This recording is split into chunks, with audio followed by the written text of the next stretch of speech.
চোখ তৈরি হবে, চোখ দেয়া যাবে না, চোখ দান করা যাবে না, কিন্তু রক্ত ব্লাড তৈরি হচ্ছে আপনার, দেয়া যাবে। দুটো কিডনি আছে, আপনার আব্বার একটা কিডনি নষ্ট হয়েছে, আপনার একটা কিডনিতে মানুষ বাঁচতে পারে না, পারে না? আপনি আপনার আব্বাকে একটা কিডনি দান করতে পারেন, গিফট। আপনি বেঁচে থাকবেন, যেহেতু ডাক্তার বলেছে। চলুন, আপনি যদি কোন রক্তদান শিবির করেন, শর্ত লাগাতে হবে, তাদের কাছে লিখিত শর্ত নিতে হবে।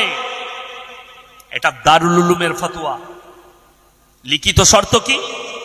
এই রক্তগুলো আপনারা একটাও বিক্রি করতে পাবেন না, সমস্ত অনুদান করতে হবে, দান করে দিতে হবে। কেউ অ্যাক্সিডেন্ট হয়েছে, কেউ বিপদে পড়েছে, কারোর স্ত্রী রক্তর প্রয়োজন, আপনাকে ফ্রি দিতে হবে। এবং লিখিত